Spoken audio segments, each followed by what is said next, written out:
Je déclare ouverte cette session du Conseil municipal de Marsanne du jeudi 22 octobre 2020. Je nomme, si vous êtes d'accord, comme secrétaire de séance Madame Amandine Baird, ici présente, et à qui je demande la lecture de l'ordre du jour, s'il vous plaît. Alors, en premier temps, on va parler appellation nominale des conseillers municipaux pour noter les présents, les excusés, les absents et les délégations de vote. Approbation du procès-verbal de la séance du 17 septembre 2020. Minute de silence et discussion ouverte sur les événements survenus à Conflans-Sainte-Honorine. Vote sur l'adhésion de la commune de Puy-Saint-Martin à Montélimar-Aglo. Avis du conseil municipal sur le projet d'extension de l'élevage de volailles de l'EARL des Sables. Échange préalable avec M. Gilles Burel, agriculteur, puis vote. Point sur l'eau, point sur la forêt, point sur les services techniques, point sur les commissions communales et point sur les commissions communautaires.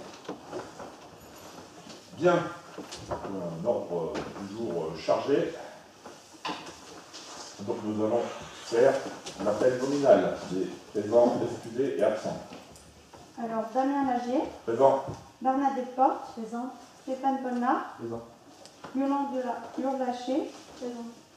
Fabrice Nocera. Présent. Pierre Petit. Présent. Muriel Vivier. Présent.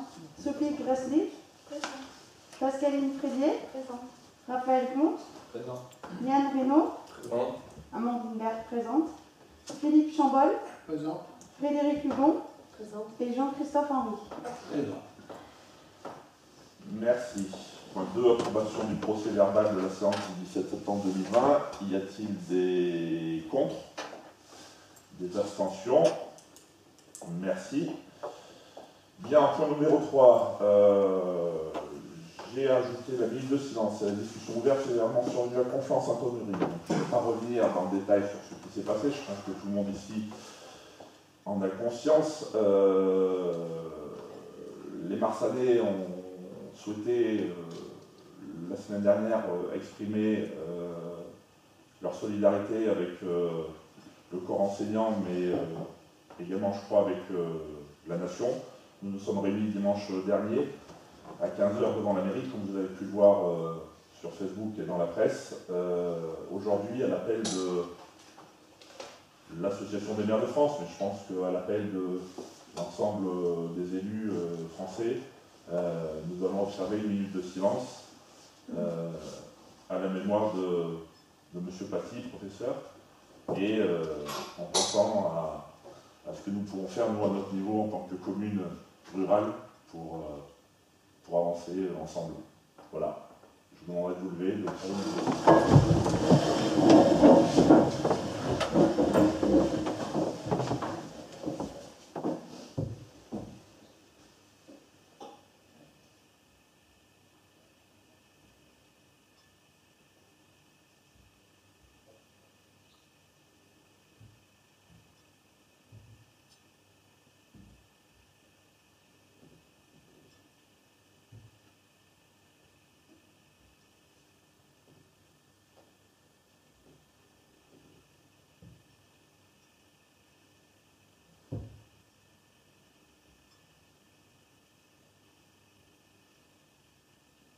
Merci. Je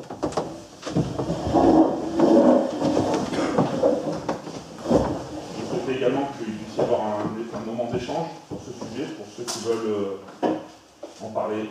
Ce n'est pas obligatoire, mais voilà, ils peuvent prendre la parole. La discussion est ouverte. Monsieur Petit.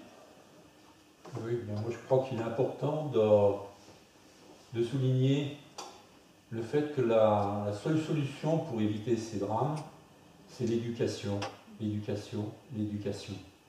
Donc un corps enseignant fort, une administration d'enseignement public ou privé qui chapeaute les systèmes d'éducation qui sont publics ou privés très fortes. Et c'est tout, quoi. C'est la seule façon qu'on arrive, c'est par l'éducation.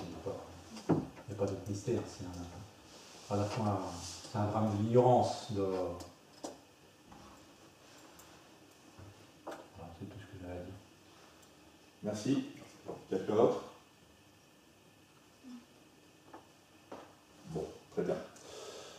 Nous allons donc passer au point suivant de l'ordre du jour, qui est donc le point numéro 4, le vote sur l'adhésion de la commune de Puy-Saint-Martin à Montélimar Agglomération. Lors du dernier conseil communautaire, alors donnez-moi quelques secondes parce que je n'ai pas le dossier dans le dossier. Donc, lors du dernier conseil communautaire, nous avons voté l'adhésion à l'unanimité de Saint-Martin à la communauté d'agglomération de Montélimar Agglomération. Donc c'est une première étape, puisqu'effectivement je dirais pas de transactions, mais des échanges sont faits entre M. Julien Cornillet et M. Gilles, maire de Puy-Saint-Martin. Voilà, donc nous en sommes aujourd'hui. Avant d'aller plus loin, il faut évidemment que les 26 communes de l'agglomération donnent leur accord à l'avancée de ces tractations qui vont se faire. C'est quelque chose qu'on voit, puisque monsieur le maire de Saint-Martin vient régulièrement aux réunions de l'agglomération. Voilà, est-ce que vous avez des remarques ou des questions à ce sujet-là? Juste la question que je me pose, c'est est-ce que l'état d'avancement est suffisamment grand? Enfin, est-ce qu'on avance bien? Parce que c'est vrai que c'est un peu, enfin c'est plutôt marrant parce qu'ils dépendent de Cray, puis Saint-Martin, c'est ça. Exact, oui, de la communauté Et d'agglomération. c'est vrai qu'entre les deux, il y a l'épine, et c'est un peu la moindre des choses qu'ils intègrent Voilà. le secteur ici. Ça semble, c'est cohérent en tout Oui. cas. Donc c'est une volonté qui est de ce qu'on appelle de se rapprocher de leur bassin de vie. Voilà. Donc effectivement, leur bassin de vie est tourné donc vers Cléon et vers Montélimar plus que vers Cray. Donc c'est une volonté, je ne vais pas vous cacher, vous l'avez vu dans la presse, que c'est des choses qui durent depuis une dizaine d'années, depuis le tout début de Montélimar Agglomération, que ça n'avait pas avancé. Donc c'est une volonté aujourd'hui de l'exécutif de Montélimar Agglomération d'avancer rapidement sur le sujet. Parce que c'est quoi qui bloque en fait? Alors il y a un espèce... L'administration. Déjà, l'administration, il faut savoir que le dossier est assez long à mettre en place, hein, puisqu'en fait, on ne rentre pas dans une agglomération, on en quitte aussi notre. Oui, ça. Donc c'est des choses qui sont assez sensibles, puisqu'il y a en fait une perte de revenus pour l'agglomération, la communauté de communes de Cray. Mais surtout, il y a eu pas mal d'investissements sur les dernières années en tant que communauté de communes, et donc il faut à un moment donné connaître la valeur de ces installations et qu'on va rétribuer à l'agglomération. C'est-à-dire que les travaux qui ont été faits là à Puy-Saint-Martin, ils ont été notamment financés par... Non, ils ont été surtout financés par le département. Mais je pense par exemple pour je parle notamment pour les déchets. Donc c'est là un peu où ça bloque, c'est-à-dire qu'ils ont un système de déchets qui n'est pas le même que le nôtre. Et ils ont un système de déchets sur lequel ils ont investi dans des bacs semi-enterrés comme nous. Mais du coup, voilà, si on réfléchit en termes d'immobilisation, ils ne sont pas encore arrivés au bout du retour sur investissement. Donc toutes ces choses-là rentrent en compte. Alors effectivement, on accueille aussi des habitants de Saint-Martin qui s'appellent des... Non, je ne crois pas, des Martinois, je crois, de mémoire. Je suis pas sûr. Donc c'est pas des puits sans fond. Ouais. Et du coup, voilà, enfin, l'objectif aussi, c'est quand même qu'on puisse les accueillir sans vraiment non plus que le côté financier soit important. C'est-à-dire qu'au bout d'un moment, c'est aussi des hommes et des familles dont on parle, pas seulement que des poubelles, des revenus liés à ces poubelles, des investissements. Voilà. Donc là-dessus, c'est une volonté aussi de Julien Cornillet. Il a été très clair au bureau des maires de dire que voilà, on va avancer rapidement, et avant cela, il demande effectivement que chaque commune puisse donner son accord. Voilà. Vous avez d'autres... Quand chaque commune peut donner son accord, mais c'est pas ce qui va donner le résultat final. Non. C'est-à-dire que là, on est sur la côte des accords. Il faut plutôt, en fait, en gros, que tout le monde soit sur la même longueur d'onde avant de commencer. Mais si on continue sur ce rythme-là, c'est-à-dire que là, en quelques mois, on a quand même bien avancé par rapport aux 6 dernières années. Donc voilà, c'est déjà un bon signe qu'on donne. Yes. Il faut savoir qu'il y a pas mal d'habitants depuis Saint-Martin, entre autres dans les enfants surtout, qui viennent dans des associations qui font partie de l'aglo, que ce soit à Sauvec, que ce soit à Vincennes. Et c'est des associations sur lesquelles il y a des subventions de l'aglo ou des communes de l'aglo. Donc l'attractivité, c'est aussi beaucoup là, je pense au judo, il y en a certainement d'autres, il y a le judo, d'ailleurs du théâtre, enfin des activités de la MJC à Marsanne, je ne sais pas au rugby, mais c'est bien probable, il y a des choses comme ça. Il y a aussi il y a un regroupement scolaire Ronax. Je voulais dire, je pense que les étudiants scolaires, Ne serait-ce que par exemple les bus qui sont de l'aglo. bien sûr. Et puis ils doivent aller au collège à Cléon. Voilà. Et ça devient en phase avec le Manas, quasiment. C'est C'est vrai que c'est quand même logique. Voilà. D'autres remarques? Si vous voulez, je vais vous lire la délibération que nous allons prendre. Donc, adhésion de la commune de Puy-Saint-Martin à Montélimar Agglomération. Par délibération du 27 juillet 2020, la commune de Puy-Saint-Martin a sollicité son adhésion à la communauté d'agglomération Montélimar Agglomération. Concomitamment, elle a aussi demandé son retrait de la communauté de communes du Val-de-Drôme en Bio-Vallée. Cette demande d'adhésion est le fruit d'une longue démarche, puisque dès 2014, la commune de Puy-Saint-Martin avait émis le souhait de rejoindre l'agglomération. Les arguments qu'elle met en avant pour motiver sa demande sont les suivants. Le souhait d'une très forte majorité de Puy-Saint-Martinois à ce rattachement inscrit dans le programme électoral des candidats élus aux élections municipales de 2020. L'immédiate vicinité du territoire de la commune de Puy-Saint-Martin avec celui de la communauté d'agglomération de Montélimar Agglomération. Le fait que le bassin de vie de ses habitants de Puy-Saint-Martin est celui de Montélimar Agglomération. Le fonctionnement du regroupement pédagogique intercommunal composé de Puy-Saint-Martin et Roannac, communes déjà rattachées à Montélimar Agglomération. Le Code général des collectivités territoriales prévoit que le périmètre d'un établissement public de coopération intercommunale peut être étendu par arrêté du représentant de l'État par adjonction des communes nouvelles, notamment à la demande des conseils municipaux des dites communes. La modification du périmètre est alors subordonnée à l'accord de l'organe délibérant de l'EPCI d'accueil. De la même manière, l'article L5211-19 du CGCT prévoit qu'une commune peut se retirer d'un EPCI avec le consentement de l'organe délibérant de l'établissement, dans le cas de Puy-Saint-Martin, la communauté de communes du Val-de-Drôme en Bio-Vallée.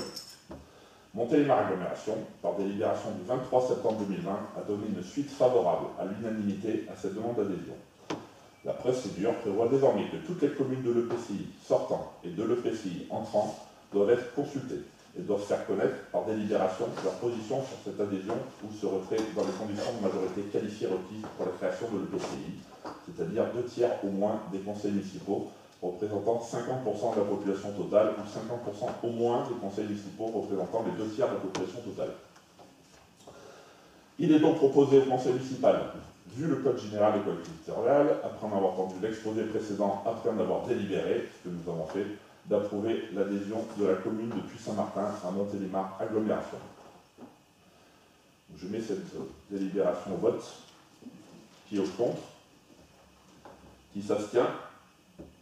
Donc nous avons approuvé à l'unanimité cette délibération pour l'adhésion de la commune de Puy-Saint-Martin à Montélimar Agglomération. Bravo. Point suivant de l'ordre du jour. Avis du conseil municipal sur le projet d'extension de l'élevage de volailles de l'ERL Les Sables. Échange préalable avec M. Gilles Burel, agriculteur, qui vote. Donc j'ai souhaité que M. Burel soit présent ce soir. Donc, pour ceux qui l'ont lu, j'en fais partie, voici le dossier d'autorisation expérimentale, donc dossier d'enquête qui est resté le dernier pendant un mois à la commune, qui était également consultable sur l'ordinateur qui est présent dans cette salle, également consultable sur internet, du dossier donc de demande de création d'un élevage de volailles par M. Gilles Burel qui est là et qui va pouvoir brièvement nous présenter son projet en quelques mots, et après vous pourrez échanger avec lui sur ce sujet. Donc, Gilles Burel, 50 ans, marié, un enfant, j'habite au quartier des Sables, donc c'est route de Cléon. Je suis à cheval sur mon exploitation est à cheval sur Marsanne, avec une très bonne gérance sur Marsanne, le siège social de Marsanne. Donc je suis installé sur l'exploitation familiale depuis 1994. Et mon père avait déjà le bâtiment d'élevage. En 2014, j'ai arrêté les vieux bâtiments parce qu'il y avait 30 ans, donc ils étaient trop vieux. Et j'ai reconstruit un nouveau bâtiment de 1300 m² en coupé. Et après, suite à des problèmes économiques, à la vie, avec la vie qui augmente et tout ça, pour la stabilité de mon exploitation, il faut investir pour dégager du revenu. Et voilà. Et c'est pour ça que je me suis lancé dans un bâtiment, un deuxième bâtiment d'élevage. Sachant que trouver du foncier sur la région, je suis déjà pourvu, c'est à 50 ans en agriculture, c'est fini, il faut le faire aux jeunes. Donc je ne peux plus investir dans du foncier ou des trucs comme ça pour agrandir agriculteur. Donc aujourd'hui, il me reste l'élevage. Et en 2018, j'ai fait tout le foncier, je l'ai transformé je l'ai converti en bio. Voilà. Et depuis le dîner 2020, je suis bio. Bon, tout le foncier bio. Merci. Voilà. Donc on va donner la parole au conseiller qui le souhaite. Bonjour, Sophie Garzi. Je me présente, je ne connais rien du tout dans l'exploitation agricole. J'ai un peu étudié le dossier parce que voilà, ça m'intéressait. Vous étiez en bio et là vous passeriez du coup à une. Non, j'ai toutes les terres qui sont passées en bio. Oui. Mais par contre, ce type d'élevage ne peut pas être converti en bio. Je D'accord. suis obligé de continuer en eau de consommation. Donc là, ce serait du poulet de chair sans label. Oui, sans la valeur. Avec une frustration totale. Ben, oui. Vu la race de poulet qui est élevée dans ce bâtiment, on n'a pas de problème. Donc j'ai vu, parce que je connais rien, que le poussin arrive au bout de 32-35 jours, il a la taille. 37 jours, il a tendance à. Disons qu'il a la taille que les consommateurs veulent. C'est plus dans ce sens-là. D'accord. Parce qu'il peut progresser encore, mais le consommateur aujourd'hui veut manger un poulet d'un kilo, on va dire un kilo 2, un kilo 3, donc voilà. Et cette croissance qui est rapide, elle se fait de façon aidée par des hormones, Non, c'est de l'aliment. Avec des céréales locales en plus. À la limite, j'ai le camion qui vient me livrer mon aliment, il passe à un silo où on stocke, il repart pour l'usine avec les céréales du coin. Alors après, il y a des compléments minéraux, tout ça, qui sont nécessaires au poulet, mais il n'y a pas d'hormones, rien du tout. Par contre, cette race de poulet, c'est une race à croissance rapide. Voilà. D'accord, c'est beaucoup. Et après, j'ai vu aussi qu'il y avait un suivi vétérinaire qui était sévère, qu'il y avait peut-être parfois des prises d'antibiotiques pour éviter les problèmes pandémiques. Alors ça, aujourd'hui, je n'ai pas le chiffre exact, mais ça me fait au moins 4 ans que je n'ai pas utilisé d'antibiotiques. Parce qu'aujourd'hui, les clients qui achètent ces poulets, alors quand je dis les clients, c'est les grandes surfaces. Si vous avez l'antibiotique, parce que bon, c'est passé, il y a ordonnance, il faut déclarer tout ça tout le long. Je veux dire que le poulet, aujourd'hui, le poulet de l'élevage, vous pouvez le retrouver sur le rayon de Carrefour ou ailleurs, vous savez que c'est moi qui l'ai produit. Aujourd'hui, c'est passé. Donc, si antibiotique, Carrefour, déjà, il ne veut pas de poulet. Donc, après, il faut qu'il trouve un client qui accepte un poulet qui a eu l'antibiotique. Et sachant que quand on fait un gros élevage, un antibiotique, vous avez 20 jours de temps avant l'abattage. Donc, on a 10 jours pour utiliser plus ou moins un antibiotique. Et sur les 10 premiers jours, c'est pas là où il y a un problème. Et cette exploitation aussi industrielle, autant de bêtes, avec autant de proximité, ça génère de toute façon souvent des problèmes de santé chez les clients. Non, parce que c'est, comment dire, après c'est la conduite de l'élevage qui fait que c'est à l'éleveur de surveiller son élevage pour qu'il n'y ait pas de problème justement sanitaire ou autre autour du bâtiment. D'accord. Sachant que tout problème sanitaire sur un lot de poulet, je perds. Je veux dire, je travaille pour lui. Le poulet, il faut dégager. C'est ça, c'est bon. Parce qu'il doit y avoir une infection ou quelque chose. Mais après, on ne peut pas. Non, après, c'est la même fréquence non plus. Après, s'il faut les traiter, il faut les traiter. Ça, c'est obligé. D'accord. Voilà. Et ces volailles, elles évoluent sur leur litière pendant 32 à. Oui. Alors, ça, c'est. On appelle ça de la litière cumulée. Donc, quand je mets en place le bâtiment, je mets la paille pour 35 jours, qui sont sur paille. Mais c'est pour un problème sanitaire aussi, c'est pour éviter tout. Parce que chaque fois qu'on ouvre le portail, ça fait comme le Covid en soi. C'est source à contamination.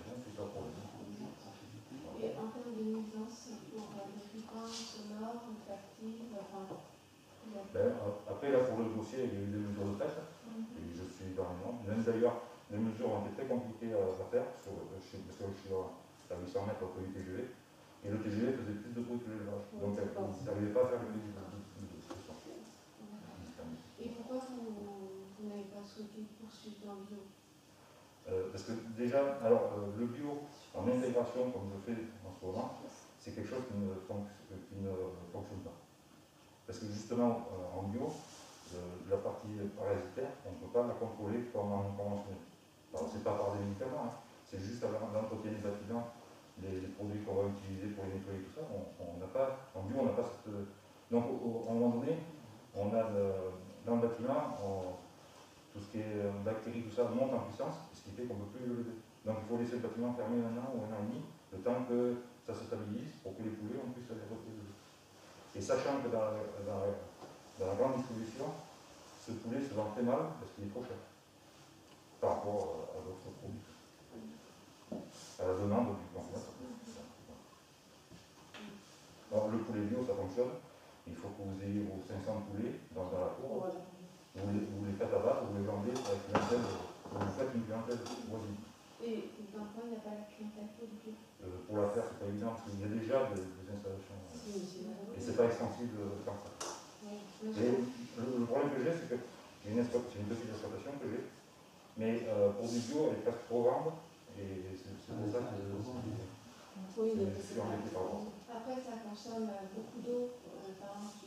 Ça consomme de l'eau comme un poulet. D'accord.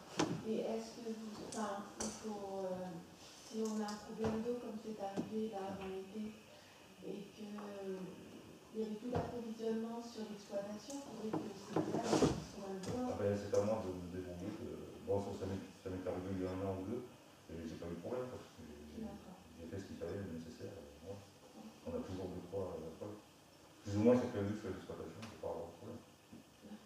Non, mais j'ai vu que tous les voyants étaient ouverts sur les rapports de l'ARS, etc. Après, c'est ma vision personnelle du rapport au vivant et.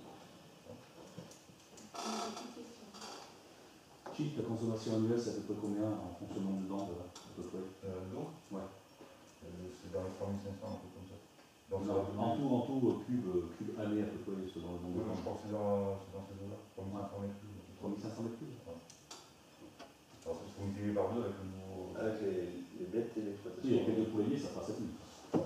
Non, là, on parle de bâtiment d'élevage. Parce que, en fait, la commune, il y a peut-être 20 ans de ça, a installé un compteur spécifique. Ouais. Donc, voilà. Pour l'eau, on en a parlé, enfin, on a touché 2 mots à Gilles sur le fait qu'on va réfléchir quand même à un palliatif si vraiment il y avait une rupture de canalisation. Comment on peut arriver à amener de l'eau temporairement le temps de faire la réparation. C'est quelque chose qu'on va étudier ensemble. Après c'est peu à chaque jour. Et puis en plus, Oui, réfléchir en tout cas. Des poulaillers dans le coin, il y en a un paquet. Donc... Ouais.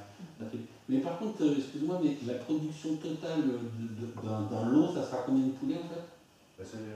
Alors ça varie, mais c'est entre 27 et 28 000. 26 000 Actuel. Non, mais par mois ou annuel? Ah non, par lot. Donc tu multiplies par 7. Ouais, donc c'est par 12. Ouais, par grosso modo. Non, par 7. Par 7. Oui, c'est un mois et demi. C'est 7 rotations par an. Pardon?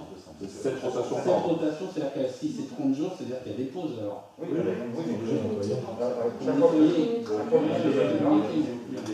j'ai 10 jours de nettoyage. D'accord, ok. C'est obligé de. Alors ça veut dire que quand on achète un poulet sans antibiotiques dans les magasins, c'est exactement ça, mais c'est le poulet qu'ils ont en plus en ce moment. Moi je suis comme tout le monde, c'est celui que j'achète. Ça veut dire que c'est toi qui les produis, donc on pourra avoir du lait dessus. Enfin, tu produiras ta production, donc il y aura marqué durée dessus, par contre non, tu l'auras par rapport à un code barre. C'est tout des codes. Ouais. Oui, c'est par code barre. À moins qu'un jour il fasse une promotion spéciale, mais sinon tu ne trouveras pas bon. Le poulet de Marsanne, par exemple, est aura Non, mais c'est même pas identifié comme ça. Si tu donnes un code barre, ils sont capables de remonter jusqu'à moi. De toute façon, ils reviennent à dehors. Le responsable, c'est nous, de toute façon, ça revient. Ça remonte, ouais. Il y a des traces, hein, on a des cahiers de charge énormes. Ça se fait pas comme ça. C'est une bonne chose dans l'absolu, on sait que, enfin, franchement, ce qui fait qu'on a confiance dans le poulet français, tout cas, on dit on peut l'acheter, c'est à peu près sûr, et c'est rassurant d'entendre ce que tu dis, quoi. Même si je vous comprends également sur la relation Par contre, au poulet vivant, quoi. produit en France, sur la parfaite. Ouais. Ça, parce qu'aujourd'hui, on n'est pas autosuffisant en poulet, on en importe beaucoup. Peut-être j'entends pas bien, excuse-moi. On n'est pas autosuffisant en poulet, on n'en produit pas assez. Ok, d'accord. Donc j'ai quelques chiffres là-dessus parce que justement j'étais un peu. Comment Ça sera en photovoltaïque plutôt. J'ai l'intention de faire une centrale aussi. Cool, pardon, Je m'étais renseigné sur quelques chiffres là, pour vous aiguiller un peu sur cette histoire d'importation de poulet. Donc il faut savoir que le poulet c'est une viande qui est en constante augmentation en consommation en France. Donc par exemple en 2019 on a augmenté la consommation de 2,4% par rapport à 2018. Les importations elles vont progresser de 4,7% tandis que la production française a diminué de 3,6%. Ce qui nous fait qu'en fait qu'en 2000 les importations représentaient 25% du poulet consommé en France et aujourd'hui en 2018, moi, le dernier chiffre que j'ai trouvé, c'est 45%. Donc en gros, un poulet sur deux que vous consommez, il n'est pas français. Sachant Non, c'est énorme. Alors, Mais après, on parle de poulet industriel, c'est-à-dire que vous ne voyez pas forcément le poulet. on est bien d'accord. Voilà.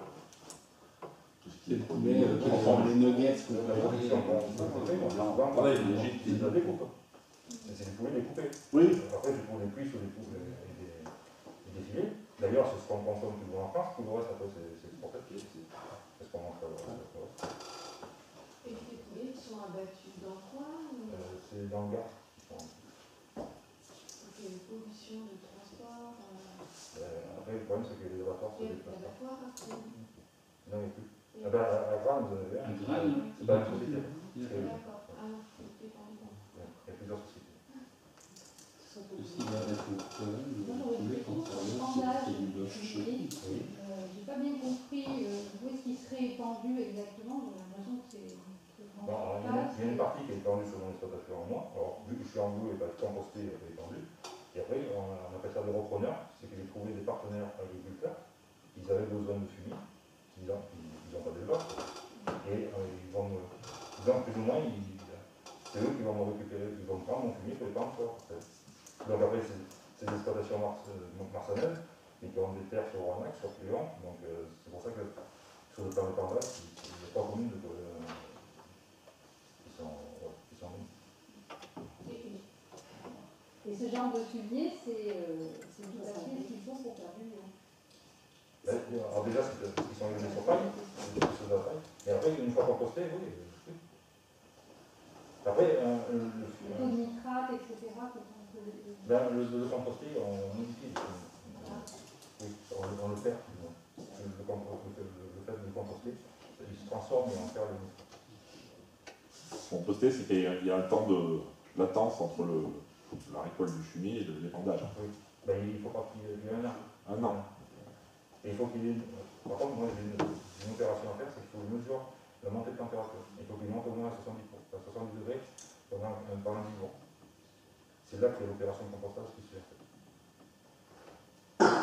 C'est tout un cheminement.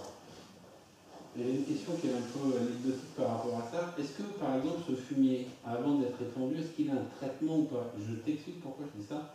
Parce qu'il y a une année ici, on avait eu des mouches, c'était un truc de dingue. Il y a une petite dizaine d'années, c'était juste de la folie.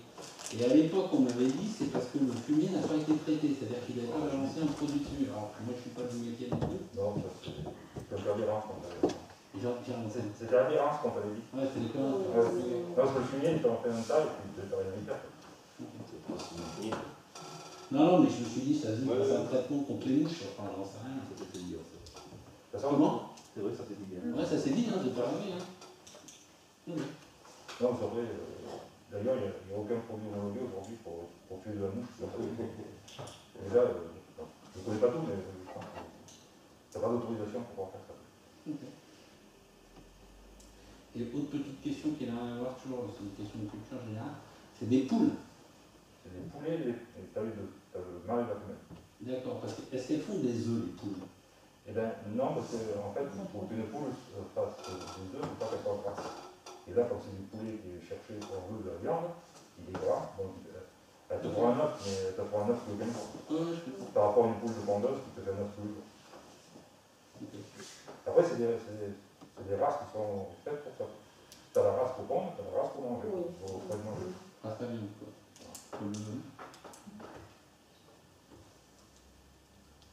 Et leur nourriture, c'est quoi? Leur nourriture, le poulet. C'est à base de blé, maïs. C'est bon, après, c'est on va dire une ration équilibrée. Donc après, c'est pas moi qui gère. Il y a des, comment dire, il y a des fabricants d'aliments qui sont des spécialistes là-dedans. Parce que sachant qu'une formule d'aliment, elle évolue toute l'année. Parce qu'entre le blé qui a 6 mois et le blé qu'on vient de récolter, n'a pas la même valeur nutritive et tout ça. Donc il faut toujours compenser.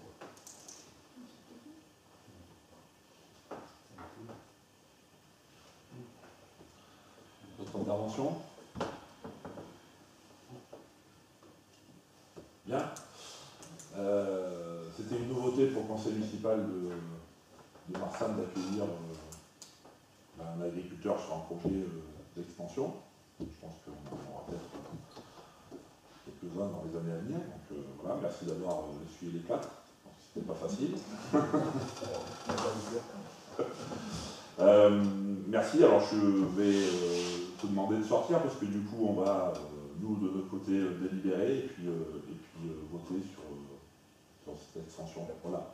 Je vous souhaite une bonne soirée. Merci beaucoup. Merci.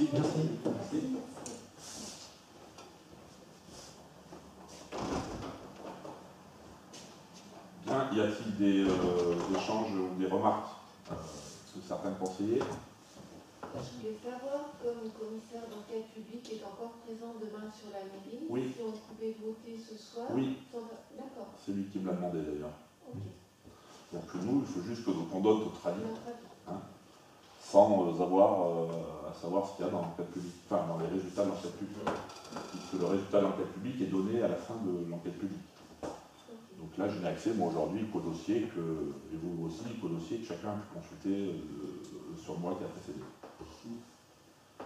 Et au contraire, il était content qu'on le fasse avant la fin, puisque ça lui permet, lui, de boucler son dossier demain à 11h30, puisque j'ai rendez-vous à 11h30 avec lui, l'enquête finissant à midi, pour lui transmettre l'accord, enfin le résultat du vote de ce soir. Vous avez des remarques à échanger, des réflexions? Non, voilà. Ouais, je ne préfère pas donner mon avis, je ne veux pas influencer le vote. Donc aujourd'hui, nous votons favorable et défavorable au projet. D'accord? Donc je vais vous demander qui est favorable au projet d'extension de l'ERL et les sables.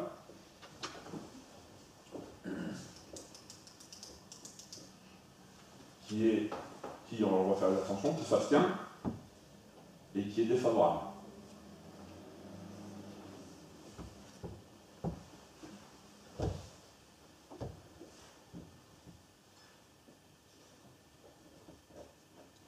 Très bien. Donc je transmettrai notre avis demain matin au commissaire enquêteur. On va lui dire bravo parce que c'est pas simple de faire cet exercice devant un moment. Oui, j'ai plus peur entre les villes. C'est pas un grand bavard. C'est pas un grand bavard. On connaît rien, on peut manger. Et très pointu. Bien, j'ai souhaité, là, comme je l'avais fait la dernière fois, qu'on puisse faire des points rapides à chaque conseil municipal sur les points qui sont importants pour chacun, savoir les points sur l'eau, la forêt, les services techniques, et sur les commissions, à la fois communales et les commissions communautaires. L'idée, c'est de ne pas non plus de dire quelque chose de très long à chaque fois, c'est-à-dire que s'il ne se passe rien, ben, il ne se passe rien, mais au moins comme ça sera au programme à chaque fois. Donc point suivant de l'ordre du jour, point sur l'eau, par monsieur Polnard. En point alimentation eau potable. Donc j'ai fait un petit point sur la précipitation qui a été assez faible sur le mois de juillet, août, septembre, 36, 64 et 94 mm. Il n'y a pas trop remonter les sources avec ça. C'est bon pour la nature, mais vraiment pas pour les sources. Par contre, on voit que le débit des sources est toujours aussi bon. Et il n'y a aucun signe de faiblesse depuis cet été, malgré le peu de précipitations. Donc c'est une très bonne nouvelle. Je peux faire une question? Oui. En fait, tu nous dis que les sources continuent à couler naturellement alors qu'il n'a pas plu. Et est-ce qu'on sait pourquoi? Non. Non, parce que c'est intéressant. Pourquoi? C'est un mystère. Grosse réserve, Il n'a rien fait au juillet, et encore je ne sais pas mis, c'est un point, mais déjà juillet 36 mm, autant dire ça arrosait l'herbe. Août 64 l'herbe, et 94 on va dire ça arrosait un peu les arbres, mais il n'y a pas de quoi remplir une course. Je sais pas, il y a un débit qui est assez extraordinaire. On a une grosse réserve. Il doit y avoir une réserve colossale. C'est pas normal dans un site calcaire. Et d'ailleurs, j'invite tous les conseillers municipaux, si un jour ils veulent aller voir les sources, je les emmène avec grand plaisir. C'est super C'est intéressant. impressionnant. Eh ben, ça, je trouve que c'est une excellente J'ai emmené idée. Sophie il y a Et 2 ça me jours, fera plaisir. j'avais emmené Lionel aussi. Mais on peut y aller à plusieurs? Non, non, c'est Sophie pas. On peut y aller à plusieurs? Pas plus de 6. Et avant, tu Et bon, Tous les deux, hein. Non, mais parce que tant qu'à faire, autant faire profiter les Marsanais quand on leur dit, tu vois, si, parce que je trouve que c'est quand même, enfin, si c'est, moi j'en connais quelques-unes que C'est fascinant. C'est fascinant et ça moi ça m'intéresse. Je crois Et que là-dedans, il n'y a pas. Fresno n'étant pas dans le réseau AEP en plus, donc ça veut dire qu'on a vraiment de bonnes ressources. On va croiser les doigts pour que ça aille. Après, je ne sais pas dans 10 ans que la chose. contre, moi j'ai noté qu'il y a des panneaux sur les délimitations des zones de protection qui ont été vandalisés ou arrachés. Ouais. Ce serait bon de prévoir d'ailleurs Moi, maintenant. tu me diras où. Allez, on va passer. Hop. Donc, je vais vous faire un petit point aussi sur les réseaux, donc les travaux qui ont été faits dessus. Alors, ça a plutôt été des travaux qui ont été effectués sur des dégradations. Hein. Donc, route de Montélimar, eh ben, c'est la fibre optique, hein, avec une pelleteuse et arraché une conduite PEHD, c'est l'alimentation d'une propriété. C'est bien gentil tout ça, mais ça prend du temps. Idem ferme Pradon, cette fois-ci c'est le SDED, en passant un câble, ils ont arraché une conduite PEHD aussi. Et aussi à l'ancienne station d'épuration, où là cette fois-ci c'est Suez qui nous a arraché une conduite, donc c'est pas mal. Ça, c'est sympathique. Ça fait une semaine qu'on est sur pied pour une réparation de conduite. en particulier, ça fait longtemps que C'est du temps, c'est du stress, c'est de l'énervement. C'est Nagadou, Qui paye. Là, en général, quand c'est eux qui arrachent, c'est eux qui réparent. Mais nous, on est dedans, il faut quand même trouver la vanne, il faut fermer, il faut regarder, les aider. Ils fournissent le matériel, par contre, on ne facture pas le temps. Mais en général, c'est 3 heures, 2 heures. Ah. C'est pas minimum, on passe chaque fois 2 à 3 On heures. pourrait, moi j'ai déjà envoyé un SMS à ce sujet-là, donc de là, honnêtement, c'est un travail. parce que peut-être qu'il fera un peu plus attention. Ouais, c'est déjà pénible, toutes les semaines. Je vous fais un petit point aussi sur les analyses d'eau, qui sont parfaites. Donc ça aussi, ça reste... hop. Donc je vais présumer, ça va être difficile. Mais je vous invite à aller voir les analyses qui sont sur le site internet. Hein. Je les fais passer chaque fois à Damien. Alimentation d'eau conforme aux consignes et qualité en rigueur sur l'ensemble des paramètres du réseau. Bon, vous verrez qu'il y a très peu de nitrate, ce qui est super en fait, parce qu'on a vraiment un taux de nitrate qui est extrêmement faible. À 3 en moyenne, c'est ça? Ouais, alors que le maximum est à 50. Non, et, le maximum toléré est à 50. Ouais, toléré, ouais. Bonlieu, ils sont à 40-45, ils sont au taquet. Mais c'est dur que la flotte elle vienne là-haut quoi. Ça, nous, on est vraiment à la source. Pardon? Et nous, on est vraiment à la source. Ouais, déjà, hein. Et puis en bas, ça a été Il n'y en a pas d'agricole en fait qui vient interférer sur ces sources. Après d'où elle vient, j'ai entendu de tout. Des Alpes, ça vient du Massif central. Je ne sais pas d'où elle vient, elle est bonne. Elle est vraiment parfaite. Très beau. Je vais faire un petit point aussi, donc si je ne me trompe pas, c'est hier. Hein, donc on a lancé l'appel d'offres sur le marché. Alors exactement, ce sera plutôt demain matin. Alors demain matin, pardon. Si. Donc on a fait un gros travail, donc on lance l'appel d'offres sur le marché de prestations intellectuelles pour la réalisation d'un schéma directeur d'eau potable et du schéma communal de défense extérieure contre l'incendie. En quelques mots, hein, c'est améliorer les connaissances des infrastructures, de l'état et du fonctionnement de l'ensemble du système d'alimentation en eau potable existant, production, adduction, distribution. C'est recenser et mettre en évidence les problèmes existants et émergents, tant réglementaires que techniques, tant quantitatifs que qualitatifs, dysfonctionnements, limites et les points à risque des ressources en eau, du système d'alimentation en eau potable et du service. C'est aussi appréhender les besoins en alimentation en eau potable à court, moyen et long terme. Et enfin, proposer à la collectivité des solutions techniques appropriées et viables afin de remédier aux faiblesses et insuffisances de l'existant et d'optimiser le fonctionnement et la gestion du système d'alimentation en eau potable en situation actuelle et future pour permettre aux maîtres d'ouvrage de faire un choix justifié quant aux orientations futures de la gestion de l'alimentation en eau. En gros, on va faire un énorme audit et on va mettre en face les travaux, par rapport à l'audit, ça va nous orienter sur les travaux à prévoir sur les années à venir. Donc il y a un super sujet, il y a un gros travail là-dessus, et personnellement j'ai hâte que ça commence. Donc je vous tiendrai informé après de l'appel d'offres et ce qui en suit là.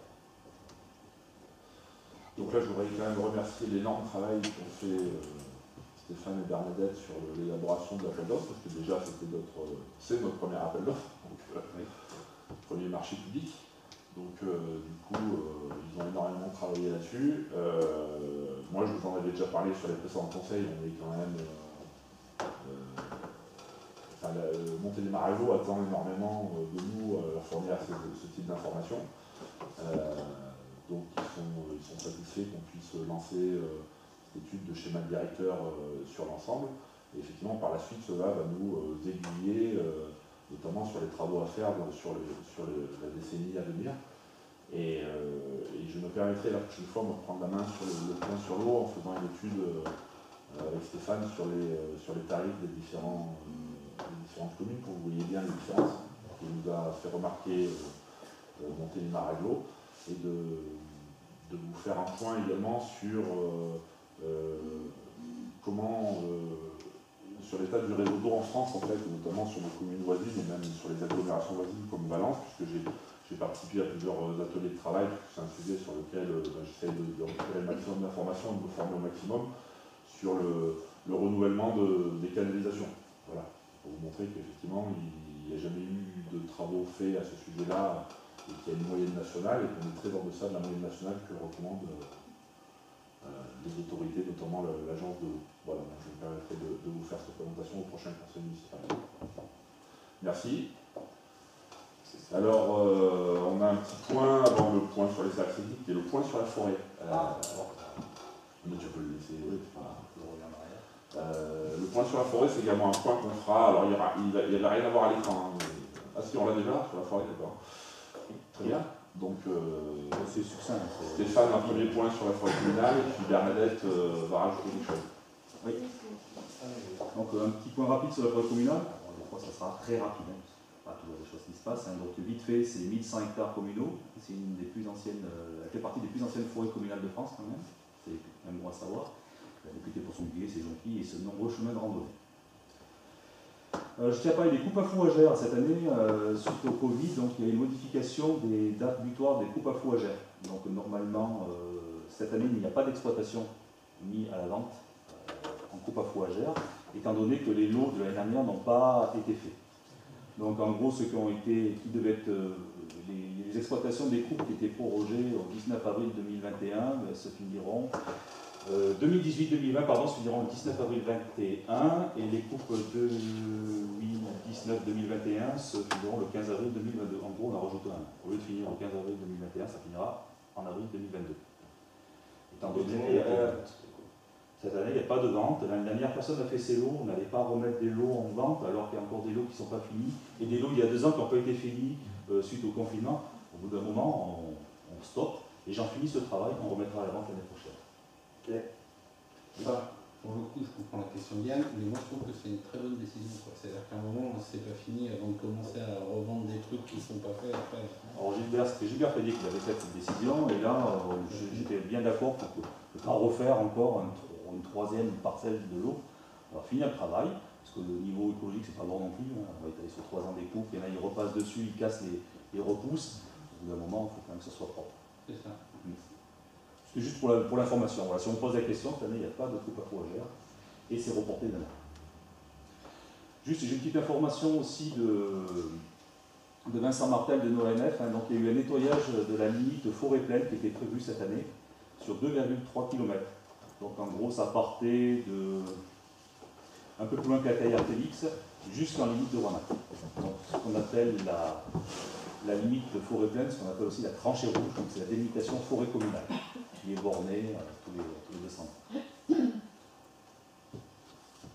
Et pour un petit clin d'œil, on nous a proposé de nous acheter des glands. suite au réchauffement climatique, le Jura est en recherche de chênes pubescents. Donc la commune de Marsanne était prête à donner plusieurs centaines de litres De blanc. Je trouve ça Rigolo, rigolo. comment ça qu'il y avait marqué dans le mail. Ah ouais, ça nous a bien amusé. Bon, pour l'instant, c'est en stand-by, mais c'était pour vous montrer qu'il y a quand même un réchauffement climatique et que le Jura commence à penser comme nos forêts maintenant, ici. Ça prouve bien quand même qu'il y a quelque chose qui se passe. Et puis c'est peut-être une source de revenus dans les années à venir. À 9 € les 100 litres, on va pas les dire, ouais. Mais bon, c'est pour ça, les gars. Ah, pour le coup, je préfère me taire. C'était pour la rigolade, mais bon, c'est une question qu'on nous a posée quand même. Bien, Bernadette, tu voulais rajouter quelque chose? Oui, alors pour continuer sur la forêt, donc avec Damien, on a rencontré Marc Lavias, donc, qui est un habitant de Marsanne, et pour qu'il nous fasse part de son expertise. Donc lui, en tant que gestionnaire de forêt, il est à la retraite maintenant, et il est acteur de la filière bois énergie, donc depuis 1995. Donc on l'a rencontré sur la valorisation du capital forêt. Donc pour qu'il nous donne des informations sur le combustible bois, donc les plaquettes, le granule. Voilà, il nous a indiqué qu'on avait une ressource disponible en bois qui est importante, puisqu'il y aurait 70% de la forêt qui pourrait être donc comment on pourrait dire, qui en étant nettoyée, laguée, etc., pourrait être utilisée sans nuire à la forêt existante. Voilà, donc c'est une ressource disponible, puisqu'on a une grande forêt sur Marsanne, donc soit en bois mort, soit à cause de la densité de la forêt. Donc on l'a questionné, c'était vraiment pour avoir des informations sur une chaufferie bois collective pour les bâtiments communaux, sur éventuellement l'étude sur la faisabilité d'une plateforme de fabrication de plaquettes de bois ou de granules sur la commune en utilisant notre ressource et probablement peut-être des ressources extérieures. Donc c'est vraiment, on l'a rencontré pour qu'il nous fasse part de son expertise. Donc voilà, donc c'était très intéressant. Il nous a proposé de rencontrer donc à la filière bois un ingénieur qui s'appelle Mathieu Petit, qui est spécialisé là-dedans et qui pourrait faire des études sur ce que nous pourrions faire avec la forêt. Voilà. Donc, alors il y avait des études qui avaient fait notamment en termes de chauffage biomasse là, sur une dizaine d'années. Ça a été en 2011, oui. Ouais, on va essayer on les a récupérées, on va essayer de voir si elles sont toujours d'actualité, mais elles sont forcément plus d'actualité. Mais l'idée c'était aussi de trouver comment améliorer notre forêt et comment en faire encore une plus grande ressource pour la commune sans forcément sans détruire la forêt. Il faut savoir qu'à l'époque, l'étude de chaufferie communale a été abandonnée, mais pour pas grand-chose, il manquait très peu. On était très pénalisé surtout par la longueur des réseaux de chaleur. Alors justement, mais ce qu'il faut savoir, c'est qu'en 10 ans, c'est que tout le matériel a quand même beaucoup progressé et qu'on a peut-être des chances de venir dans une situation économiquement rentable, à l'équilibre au moins. Voilà, les technologies s'affinent énormément. En 10 ans, ça a bougé énormément, tous ces systèmes. C'est le coût du transport de l'eau chaude qui était... Puisque à l'origine, on étudiait la salle des fêtes, la maison de retraite, éventuellement l'église, et peut-être de monter jusqu'à la mairie. La mairie et l'école. Et l'école là-haut, on était vraiment après très... C'était un peu loin. En fait, les gens qui avaient fait l'étude avaient fait différents paramètres, différents lieux chauffés, et c'était vraiment les réseaux de chaleur qui pénalisaient beaucoup. Voilà, donc il faut parler de la forêt, donc son usage c'est le loisir, avec tous les sentiers pédestres, les VTT, l'acrobranche. C'est aussi l'énergie produite, les éoliennes, les coupes à fougères, l'entretien. Donc il nous a proposé, M. Alias, qu'on obtienne un tableau des 10 précédentes années pour connaître un petit peu les dépenses, les recettes qui sont liées à la forêt. Donc ça, on peut le récupérer auprès de l'ONF. Et quelles améliorations on peut justement apporter. Pour ce qui est du projet chaufferie collective, je pense qu'il faudrait qu'on fasse d'abord peut-être faire un audit sur les bâtiments publics. savoir de quoi on a réellement besoin avant de pouvoir ensuite présenter une étude en fonction des besoins réels. Voilà. Et donc c'est un sujet à suivre, c'est une rencontre avec l'ingénieur référent qui est sur Valence. Voilà. Et une commission forêt qui pourra quand même. Et une commission forêt qui pourrait faire, voilà, peut-être rapidement. C'est la fin de l'année avec une première réunion, notamment avec peut-être une explication de Marc Alias sur tous ces sujets. Voilà, donc je pense voilà, il est très, voilà, il est très pointu dans son domaine et du coup, il amène des explications très techniques et voilà. Merci pour ce point sur notre forêt, qui finalement a duré pas mal de temps. Allons-y, le point sur le service technique alors. Donc, depuis le dernier conseil municipal, il y a une grosse taille d'art sur l'ensemble des lotissements, stades de rugby, terrains de tennis et voiries. Je vous ai mis quelques photos pour vous montrer quand même le gros travail qui a été fait. C'est quand même du boulot, hein. Monter sur les échelles, tailler les arbres, évacuer les branches. Il y a un très gros travail dessus. Dernièrement aussi, ils ont mis en place une déviation suite aux travaux du DEC sur la rue Bayancourt. Pour ceux qui ne sont pas au courant, la rue Bayancourt est bloquée cette semaine, voire jusqu'à la fin de semaine prochaine, selon l'avancement des travaux du ZED. Donc on a mis en place des panneaux de déviation, des barrières et compagnie. Pour la petite information, on a trouvé des jolis tuyaux sous la route, en acrylique. On les a laissés. Et on a trouvé aussi par contre beaucoup de tuyaux abandonnés aussi en fonte, ceux-là on les a évacués. Il y a beaucoup de choses dessous. Quand on met un coup de pelle, c'est impressionnant, il y a plein de choses.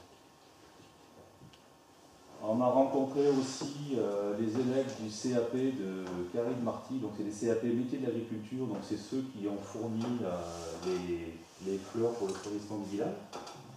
Donc on va reconduire le projet avec elles l'année prochaine, en réfléchissant peut-être sur des fleurs un peu moins gourmandes en eau et sur des techniques d'arrosage peut-être un peu plus réfléchies. Voilà. Donc il y a tout un travail des élèves du CAP à réfléchir dessus.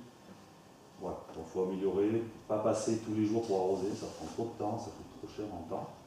Et voilà, il faut réfléchir sur des plantes moins gourmandes, des techniques d'arrosage peut-être un peu plus optimisées, des terreaux, des billes d'argile, enfin bon, il y a tout un tas de choses à réfléchir pour optimiser l'eau et le temps aussi d'un employé.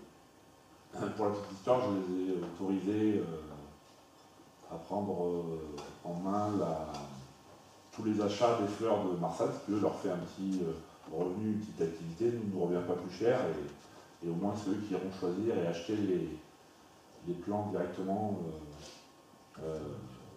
des essences qu'ils veulent semer et planter.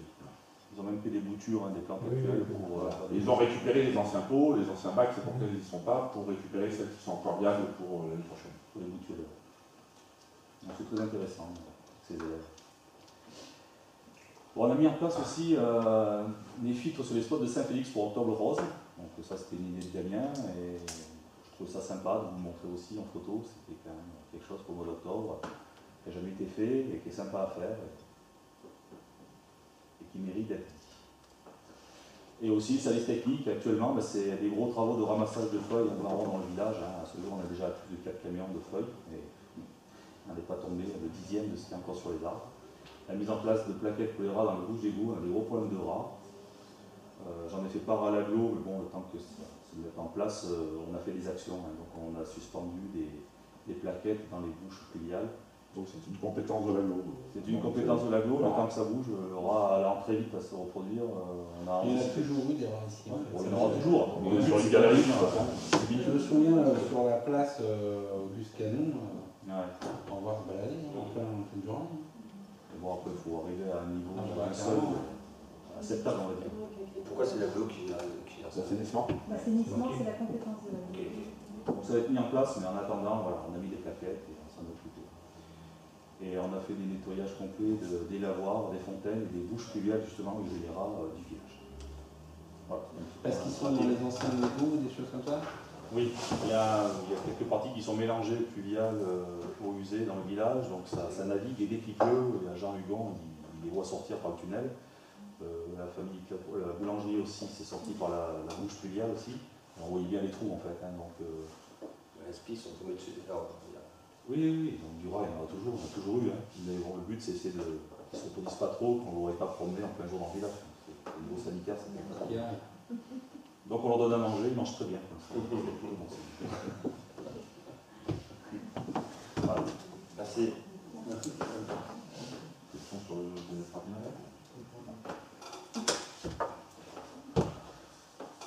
Voilà, merci pour ce point service technique, c'est toujours très intéressant.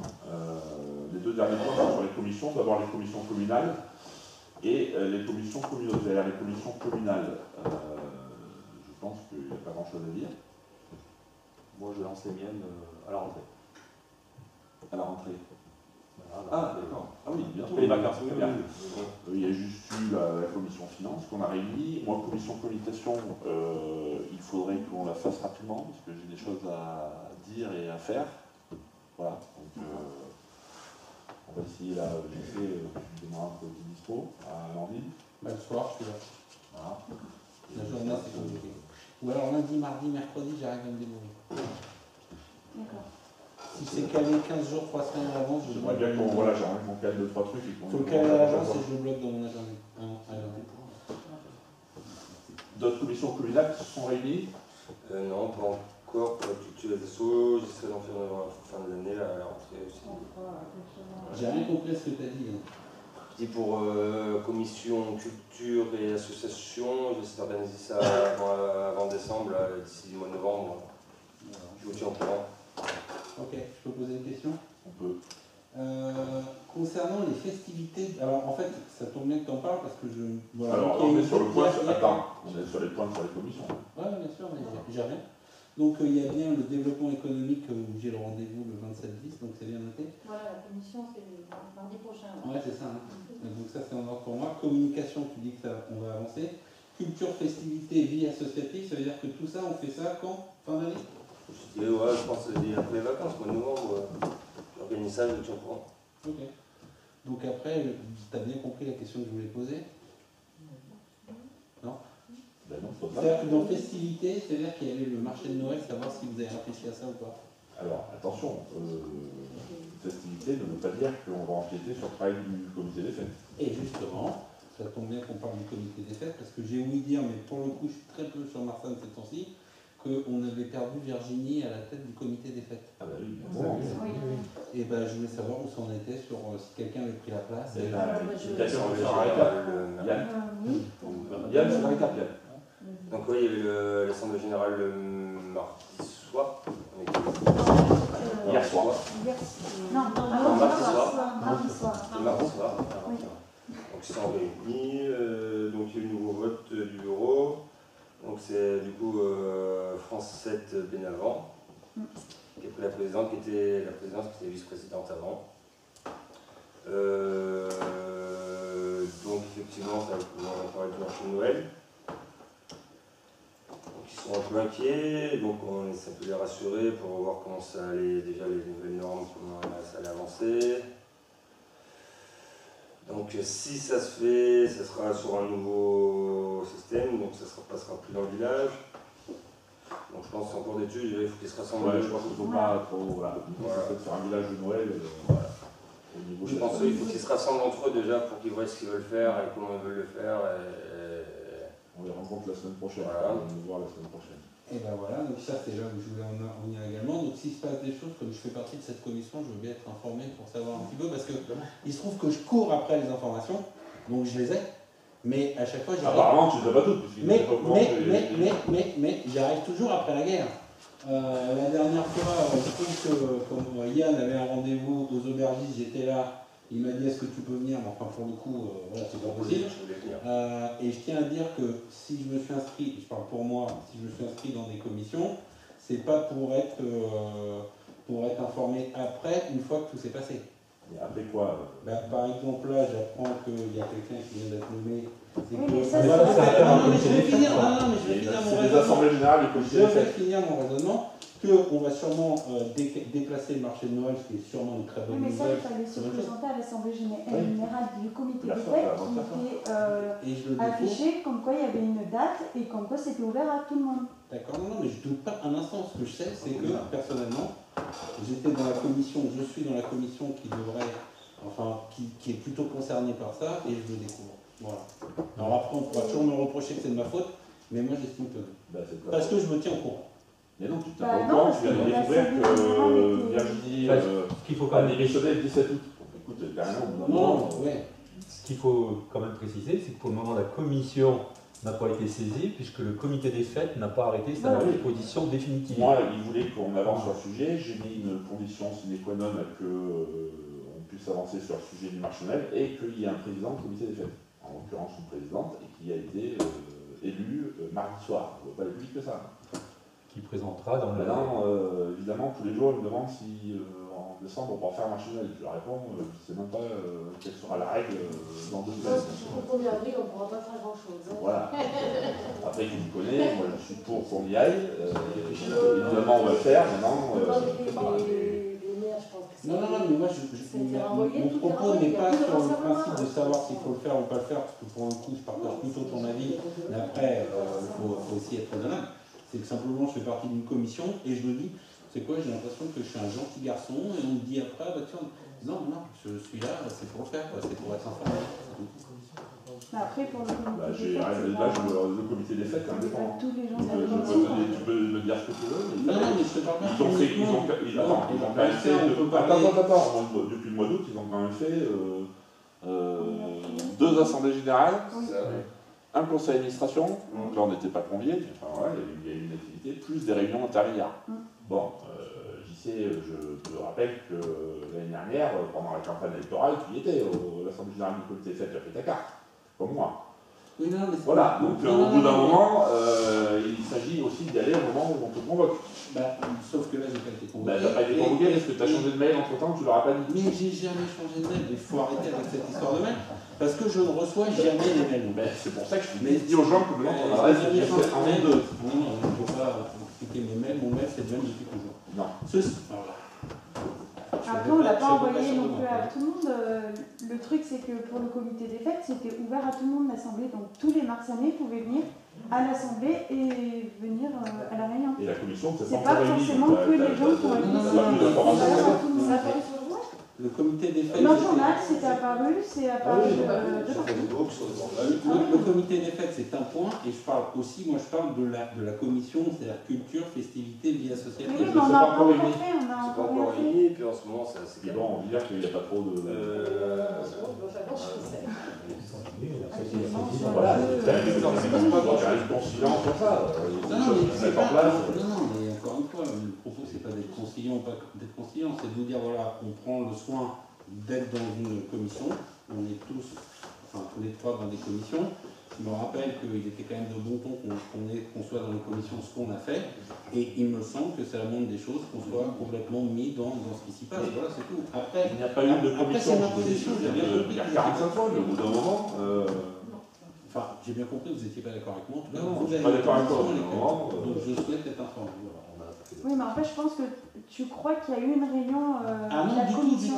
Non, c'est juste. Non, je crois, je vais te donner un exemple. Je rappelle, juste rappeler ce qui s'est passé au mois d'août. La commission n'était pas faite encore. Avec Yann, on me dit est-ce que tu peux venir? Du coup, j'ai rendez-vous avec des gens. Je lui dis c'est quoi? T'étais là, je te proposais de venir. Oui, non, mais rendez-vous avec une compagnie de théâtre, tu voulais faire quelque chose. C'était mon rendez-vous avec elle.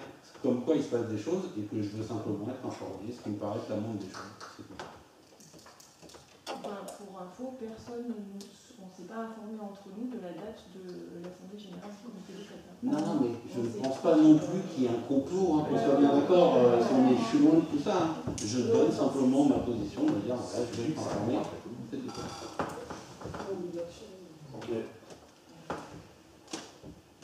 Juste pour le comité des fêtes, pour le marché de Noël, pour répondre à ta question, enfin c'est pas une réponse, c'est que moi la semaine prochaine j'appellerai la préfecture pour savoir ce qu'on est autorisé à faire ou pas la semaine prochaine, sachant que ça peut évoluer et que c'est pas parti pour évoluer dans le bon sens. Mais voilà. Sachant que les arrêtés préfectoraux qui sont en vigueur aujourd'hui le sont jusqu'au 30 novembre.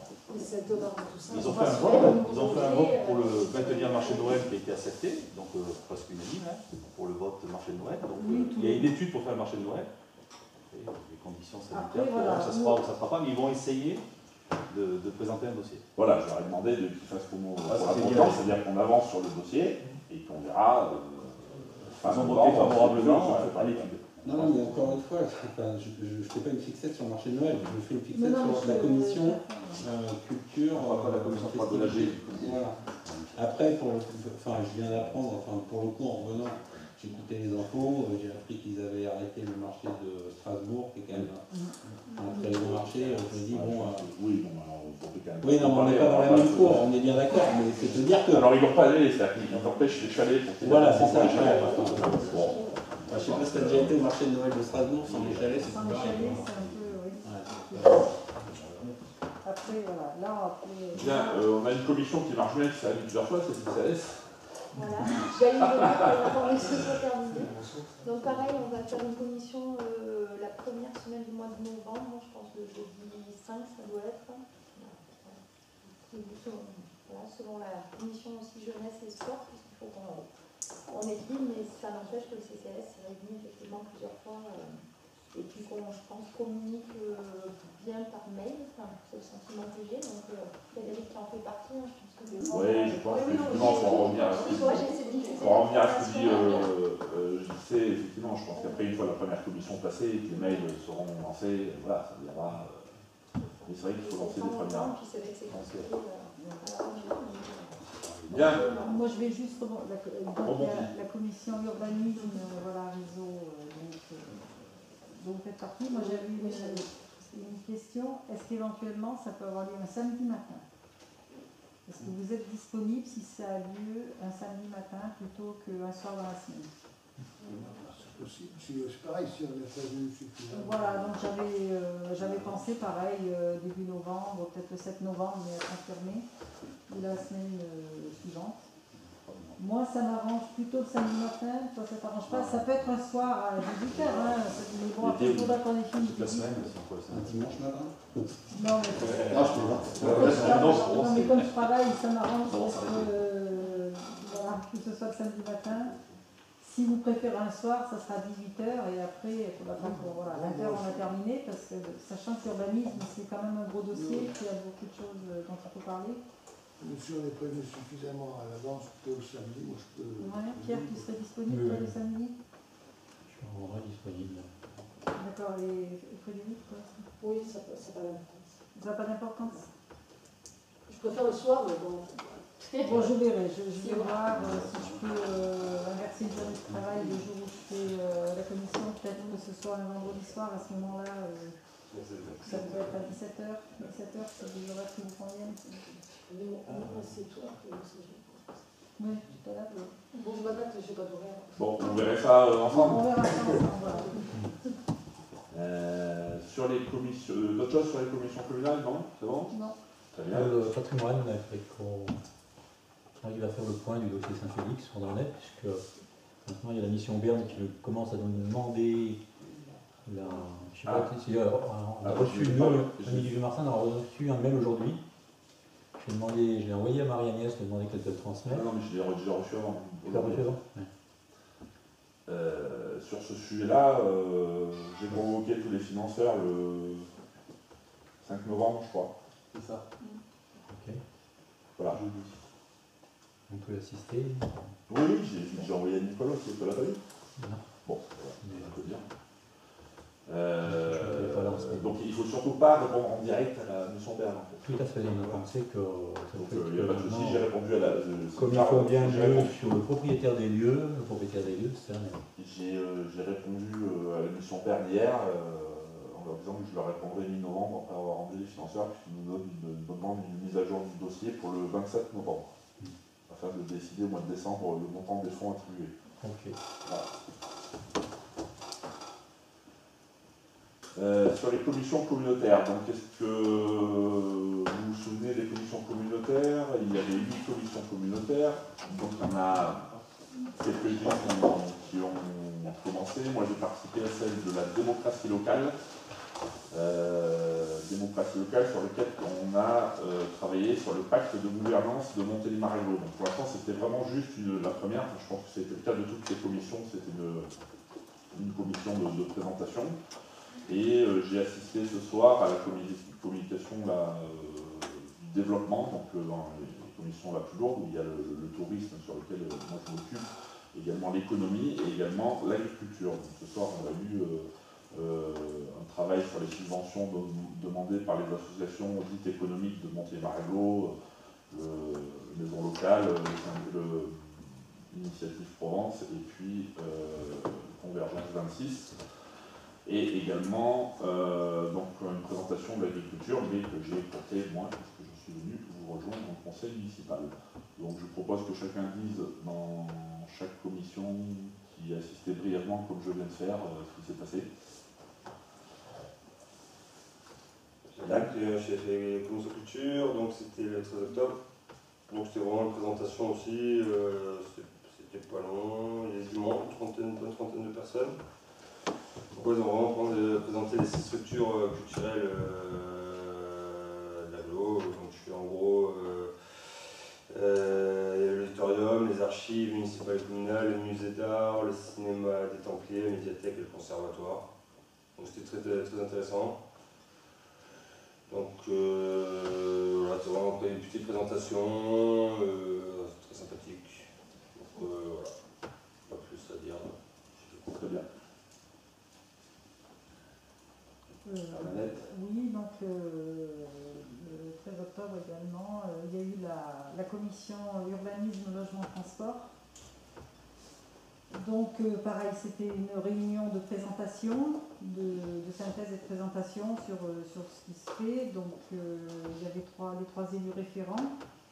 Donc il y a Karim Oumedour, il y a Françoise Thénardet qui est le maire de Savas pour le transport et Fermi Carrera qui est maire de Cléon, qui est donc référent pour le logement. Donc sur le transport, si vous avez des remarques concernant les arrêts de bus, les quais, etc., vous pouvez faire passer à la mairie de Marsanne. Et moi je transférerai donc à Madame Thénardet qui est l'élue référente et qui rassemble toutes les demandes des gens. Donc le transport, c'est une demande en augmentation, donc qui dessert les 26 communes plus Montpellier de l'agglo. Voilà, pour ce qui nous concerne, donc en fait le transport il est géré par Stam Montpellibus et les autocars Ginet, donc qui ont reçu des délégations de service public depuis le 1er janvier 2016.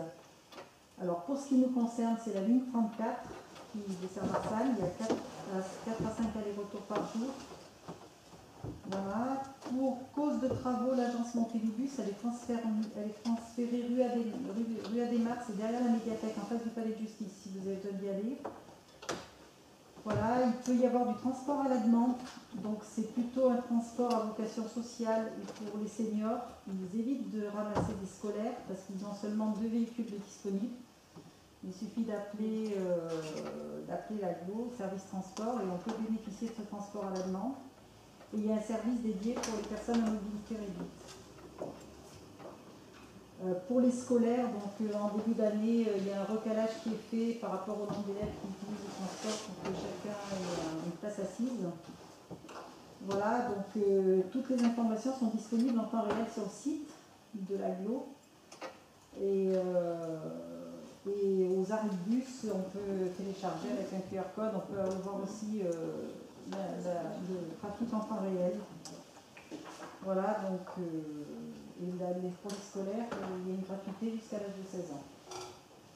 Donc ça, c'est ce qui voilà, pour le transport.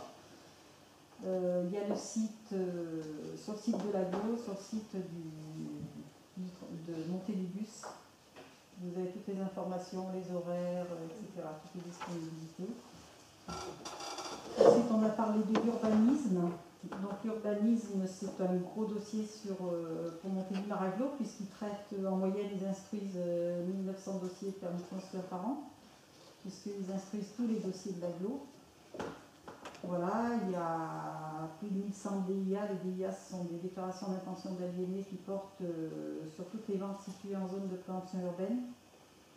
Il y a en ce moment 8 à 10 procédures d'évolution de PLU, donc entre autres il y a la nôtre qui a été délibérée en conseil municipal. Et il y a le PLUI en cours d'élaboration, donc je vais peut-être m'arrêter un petit peu sur le PLUI parce que je pense que c'est un sujet qui intéresse beaucoup de monde. Donc en fait, la définition du PLUI, c'est de prendre en compte le foncier et l'urbanisme, les équipements, par exemple les équipements sportifs, l'habitat, l'agriculture, le paysage, le patrimoine, l'économie, l'écologie, le transport. Donc ça regroupe tout ça. Enfin, tout est étudié dans le PLUI.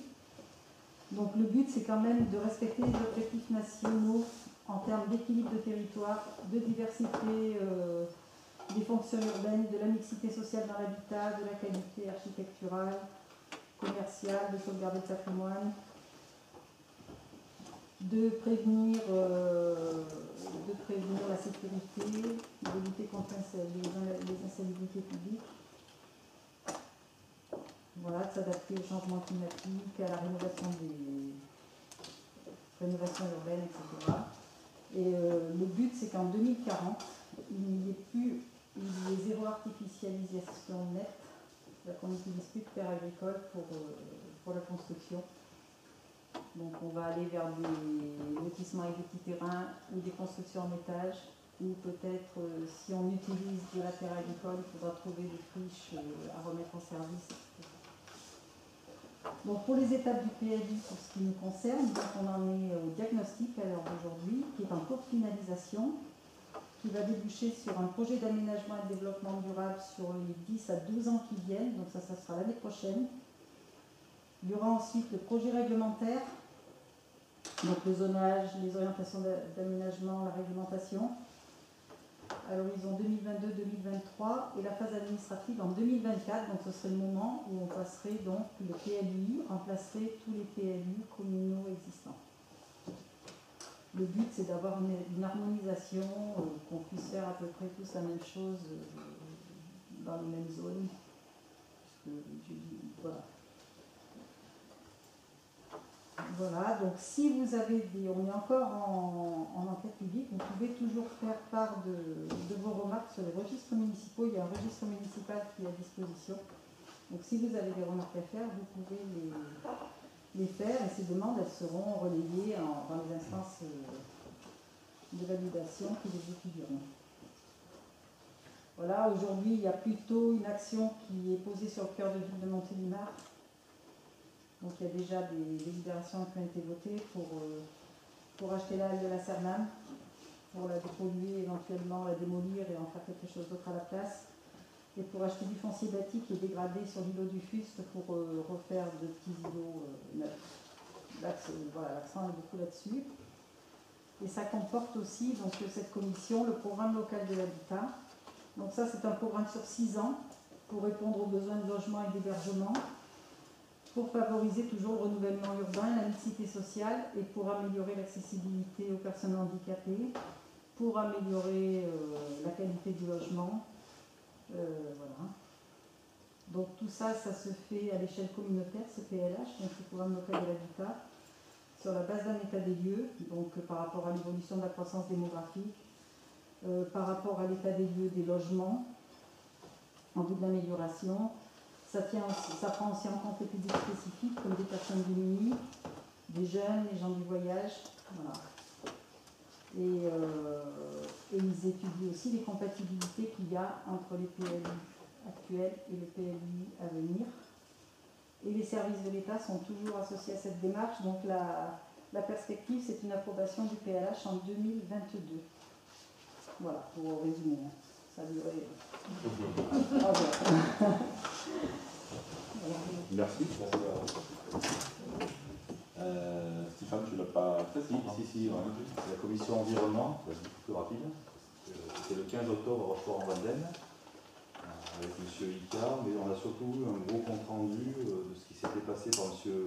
Achard, qui s'occupe au niveau de l'aglo, des assainissements collectifs. Donc il nous a fait un gros topo sur les assainissements collectifs de l'aglo, qui est très intéressant. Ceux qui s'intéressent, je peux faire passer le compte rendu. C'est très technique sur les roseaux et compagnie. Voilà, si ça passionne, je vais vous préciser le compte rendu avec grand plaisir. Il a quand même parlé un peu aussi de la station d'épuration de Marsanne, qui était saturée en eau, et du projet de travaux. C'est encore un projet sur Marsanne pour faire que actuellement les eaux, il y a beaucoup d'eau qui sont mélangées sous le souterrain, le tunnel qui est passe devant la mairie, et donc pour faire une séparation des eaux pluviales et des eaux usées. Donc c'est un projet pour 2021, donc mise en œuvre peut-être 2022. Oui, voilà, une zone a fait part, hein, dans ça, une station hydraulique qui est chargée à 300% quasiment, donc 256%. Ouais. Ouais, 200, On va voir plus 160%. donc c'est pas bon pour la station d'avoir trop d'eau en fait. Après il nous a fait un point sur l'assainissement non collectif, pareil, hein, donc si ça intéresse, je vous reçu le compte rendu. Donc c'est tout ce qui était stand sur ce qui a été fait en termes de techniciens, c'est des travaux qu'ils ont pu effectuer sur l'année précédente. On a eu un topo aussi sur les déchets ménagers. Donc c'est pour ça qu'ils veulent faire des stations de compostage communales. Du fait que les déchets ménagers, Montélimar n'est pas forcément le meilleur élève au niveau Rhône-Alpes, donc ils aimeraient s'améliorer. Il y a trop de kilos habitants sur Montélimar, aglo. Donc ils aimeraient faire des zones de compostage pour justement faire baisser ce poids habitant qui permettra aussi de faire des économies, parce que la taxe de mémoire, hein, je vous ferai passer le compte rendu, de 25 € la tonne va passer à 34 € la tonne. Donc ça va quand même faire une grosse facture. Ouais, sur les déchets enfouis. Donc c'est pour ça que ça serait intéressant de faire du compostage pour faire baisser le tonnage et forcément la taxe. Et il y a eu l'attribution aussi de subventions pour la FIRA, de l'ASDA et Accès. Accès, c'est la recyclerie à Montélimar, qui prennent des travailleurs en réinsertion pour réparer de l'électroménager, l'ASDA, c'est la STA, hein, et la CRIRA, donc c'est la partie indépendante de ceux qui font les analyses nucléaires. D'ailleurs, tu parles d'un truc qui est super intéressant, c'est pour faire réparer son petit électroménager. Ouais. Il se trouve que j'ai rencontré des gars à Montélimar le gars s'en occupe, en tout cas il va régulièrement là-dedans. Axel alors. Comment t'as dit? On dit la recyclerie, mais le nom technique c'est l'agence, c'est le repère café que je parlais. C'est le repère café. Ah, le repère café, ouais, c'est une association. Ouais, et ça vaut vraiment le coup si vous avez du électroménager à faire réparer. L'autre fois, j'ai vu passer un message quelqu'un cherchait. Alors, dans le temps, on allait à Cléon, mais Cléon, c'est plus un peu compliqué. Et la recyclerie, par contre, c'est des électroménagers à réparer en bon état ou petite réparation, ils le prennent et après ils le remettent à la vente. Et ça permet de. Mais ils peuvent te réparer ton électroménager, d'après ce que j'ai compris. Il faut participer avec eux. Oui. Eux, après, c'est plutôt réparer pour vendre, pour faire des bénéfices et justement faire des insertions au niveau. Le repère café, là, c'est autre chose. C'est d'éduquer les gens, afin de leur amener des éléments techniques pour pouvoir réparer du matériel au lieu de mettre à la poubelle. Et le groupe de Montélimar, de repère café, ils cherchent des lieux dans des communes avoisinantes où ils pourraient faire 1 ou 2 interventions par an. Alors s'ils interviennent sur les communes, parce que moi je les ai rencontrés, ceux qui gèrent le repère café, en fait ce qu'ils veulent, c'est qu'ils veulent bien intervenir sur les communes, mais ils veulent des habitants des communes qui viennent aider en fait. Oui. Parce que sinon ils ne se déplacent pas. C'est normal. Donc, si vous êtes... Il faut un lieu d'accueil et puis des bénévoles qui leur donnent un coup de main. Voilà pour la commission environnement, si ça t'intéresse, je ferai passer le compte rendu. Alors, juste pour les commissions communautaires, parce que les comptes rendus, c'est super. Hein. Et en fait, vous avez sûrement des techniciens qui ont assisté à un truc et qui vont vous envoyer un compte rendu. C'est juste pour vous dire que. Oui, je n'ai pas reçu encore. On ne les a pas reçus, c'est pour ça. Non, mais voilà. C'est très technique. Est-ce que vous recevez des mails de l'agglo? Oui. D'accord. Donc il faudra nous dire si vous recevez les comptes rendus en fait. Donc si vous ne recevez pas les comptes rendus des commissions, on fera, chaque fois que vous le recevrez, il faudra renvoyer à tout le monde. Ouais. Parce que normalement les convocations, vous devez les recevoir. On n'a pas reçu les retours des C'est comptes rendus. quand on parle de collectif avec M. Hachard. Yolande. Alors moi comme Bernadette, c'est une commission un peu longue. C'était Une commission un peu longue. Non, c'était quelle commission? Ah, moi c'était commission famille. Voilà, à Châteauneuf. Donc là, il y a eu 3 pôles qui ont été abordés. Donc le pôle santé, senior et social, donc là le vice-président c'est le maire de Montboucher, M. Bruno Almond. Donc là il nous a parlé un petit peu des axes de réflexion qu'on allait avoir au cours de cette commission. Donc notamment la prévention de la délinquance en milieu rural. Donc ils réfléchissent à un recrutement de médiateurs intercommunaux en fait, qui interviendraient sur les villages à la demande des communes, pour régler les problèmes de voisinage, voilà, les petits problèmes qu'il peut y avoir ou les petits délits qu'il peut y avoir dans les communes. Ils nous ont parlé aussi des maisons médicales qu'il y a sur le territoire de Montélimar-Aglo, en nous expliquant un petit peu toutes les aides financières qu'il était possible pour la mise en place d'une maison médicale dans le village. Donc voilà, les aides financières et les conditions aussi, puisque, voilà, je ne sais pas si vous le savez, mais il faut quand même 2 médecins généralistes pour mettre en place une maison médicale. Voilà. Sinon, c'est un cabinet. Sinon, c'est pas considéré comme une maison médicale. Donc c'est un médecin. Ouais, c'est un médecin avec son cabinet.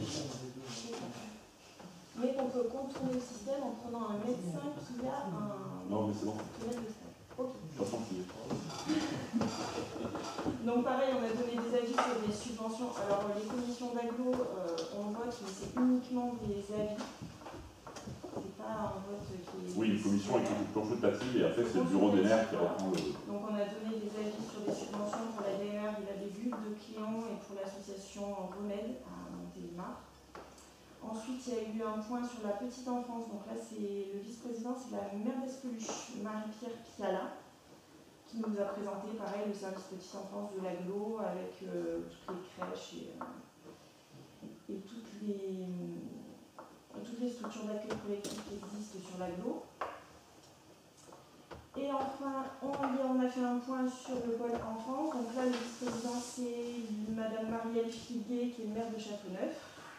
Qui là nous a fait un point sur les accueils extrascolaires avec les kidos et périscolaires. Voilà, donc on nous a parlé un petit peu notamment de la journée des droits de l'enfant qui normalement est sur l'agglo de Montélimar au parc des expos qui est annulé au parc des expos cette année. Il y aura juste des interventions au niveau des kidos. Voilà. Et il y a eu un petit point sur le ludobus, donc qui est venu sur Marsanne cet été avec des activités qui étaient proposées pour les enfants. Donc voilà, au total, il y a quand même eu 1500 personnes accueillies sur l'agglo par le ludobus. Voilà, ils sont plutôt contents. Voilà, donc ça c'était pour la commission famille du 14 octobre. Et le 15 octobre, j'étais à la commission sport, dont le vice-président est M. Jean-Luc Zanon, maire de la Coucourde. Donc là, c'est pareil, il nous a d'abord fait une présentation de la compétence sport de l'agglo, donc au niveau des équipements sportifs, soutien aux événements et des clubs sportifs et le handisport. Voilà. Il nous a présenté aussi le service des sports. Donc pour info, il y a quand même 26 employés qui bossent, avec 16 maîtres nageurs en plus l'été et 16 employés saisonniers. Donc ces emplois saisonniers sont ouverts à toute personne de l'agglo. On peut postuler dès le mois de février ou de mars, donc ils nous ont dit si vous avez des jeunes qui cherchent, voilà, on peut postuler pour 1 mois. Envoyer son CV, sa lettre de motivation à l'agglo. Voilà. Après, ils nous ont fait un petit bilan de l'été avec la fréquentation des piscines et de la base de loisirs. Et enfin, pareil, il y a eu des délibérations donc, au niveau de la mise en place d'une signalétique pour faire une course d'orientation au niveau de la base de loisirs. Donc voilà. Et des avis sur les subventions. Donc, pour le Saint-James Vélo Club qui va organiser la Corina, qui va réorganiser la Corina cette année. Donc il y a une subvention qui a été demandée de 12 000 €. Et une demande du club donc, de Montélimar en demandant que si la Corina pouvait être organisée cette année, qu'ils ont besoin, pareil, de bénévoles sur les parcours. Donc un appel aux habitants de l'agglo pour aider à cette organisation. Une demande aussi de Montélimar Triathlon pour les championnats de France de para-triathlon. Et une demande pour la Coupe de France de goalball, qui est un sport pour les malvoyants. Voilà. Donc il faut savoir que toutes ces demandes de subventions, enfin sauf celle de la Corina qui était bien expliquée, ces demandes de subventions ont été reportées à la commission d'après parce qu'on n'a pas eu de... En fait, on nous a demandé notre avis sans qu'on ait les éléments financiers. Voilà, donc je me suis permise un petit peu de demander un petit peu des comptes, savoir un petit peu voilà, où passait cet argent et comment c'était géré. Voilà. Et Et une demande particulière pour le club de Marsanne, Histoire de Hand, qui demande des créneaux pour jouer. Et malheureusement, il y a très peu de créneaux possibles sur l'agglo. Donc c'est pareil, ils vont revoir leur dossier, essayer de les convoquer pour savoir s'ils peuvent trouver des solutions pour elles. Voilà. Merci. D'autres personnes ont participé à des commissions?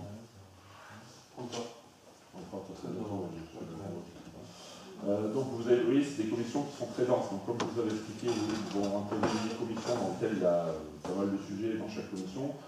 Donc on essaiera, on va vous déjà pour tout ce qui est compte rendu, on vous les enverra par mail pour sur l'heure qu'on les recevra. Comme ça, Oui, j'ai rien reçu. non mais parce qu'il a reçu un petit moment. Oui, Voilà. Et ce qu'on vous propose, c'est que moi je vais vous renvoyer à tous les composantes de chaque commission, avec les responsables de chaque commission qui ont parlé ce soir. Et si vous êtes intéressé par des thèmes ou pour vous positionner sur cette commission, comme ça permet aussi de libérer des fois les adjoints en charge, parce que c'est quand même des commissions qui sont très lourdes. Et donc sur certains sujets, des fois, comme on reçoit l'ordre du jour à l'avance, on peut voir qu'est-ce qui va se passer à la commission. Donc ça peut être sympa que tout le monde participe au moins une fois à une commission. Sachant que vous avez le droit de participer à une commission si le responsable vous en donne, fera un petit mail au président en charge. Voilà. Je pense qu'il faut le faire, parce que là, à ce rythme-là, c'est compliqué. Donc c'est le démarrage. Donc tous, voilà, là j'avais demandé que chaque responsable de commission aille à sa commission pour la première fois. Et après, on se répartira les commissions en fonction des dates. Apparemment, ça sera apparemment rythme assez soutenu, puisque j'ai reçu le calendrier et on repart sur un round de la novembre. Bien.